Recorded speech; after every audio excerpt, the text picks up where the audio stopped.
Praise the lord everybody. నేను మీకు last వీడియోలో చెప్పినట్టు సిలోయం బాప్టిస్ట్ చర్చ్ రిలేటెడ్ కొన్ని నా జర్నీ ఎక్స్పీరియన్సెస్ నేను మీతో షేర్ చేసుకుంటున్నాను. సో ఇలా నా జర్నీ స్టార్ట్ అయిందనమాట. స్టార్టింగ్లో చర్చ్ అనౌన్స్మెంట్స్లో వాలంటీర్స్ కావాలి ఇలా అని చెప్పి స్త్రీల సమాజం వారిని మరి ఇంకెవరైనా కూడా వాలంటీర్స్గా ఉండాలి అని అంటే రమ్మంటే నేను ఇలా వెజిటేబుల్స్ కటింగ్ చేయడానికి వెళ్ళేదాన్ని చర్చ్లో అకేషన్స్కి. అలా నాకు ఫెలోషిప్ బిల్డ్ అయింది చర్చ్ పెద్దలతో, చర్చ్ స్త్రీల సమాజం వారితో, మరి చర్చ్లో ఉన్న వాళ్ళతో నాకు అలా ఫెలోషిప్ అలా బిల్డ్ అవ్వడం జరిగింది. సో ఇక్కడున్న నేను నేర్చుకున్న విషయం ఏంటంటే ఈ చర్చ్లో ఏదైనా కూడా లైక్ నేను చాలా ప్లేసెస్ ట్రావెల్ చేశాను, చర్చెస్లో నేను చూశాను.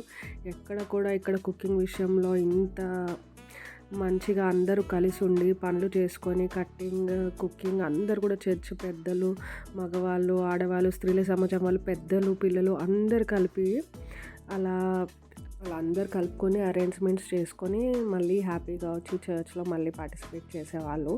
సో ఈ విషయం నేను అక్కడ నేర్చుకున్నాను. ఫస్ట్లో నాకు కొంచెం మింగిల్ అవ్వడానికి టైం పట్టింది. నేను కొంచెం షైగా ఫీల్ అయ్యేదాన్ని. బట్ అక్కడున్న ఆంటీ వాళ్ళు అందరు కూడా ఎంకరేజ్ చేసి నేను చిన్న పిల్లలాగా నన్ను ట్రీట్ చేసి నాకు చిన్న చిన్న కటింగ్ పనులు ఇవ్వడము, పెద్ద పెద్దగా పనులు చెప్పకపోవడం అలా చేసేవాళ్ళు. సో అలా నా జర్నీ స్టార్ట్ అయిందనమాట ఇక్కడ ఈ చర్చ్లో. ఆ మెమరీస్కి రిలేటెడ్ క్లిప్పే ఇది.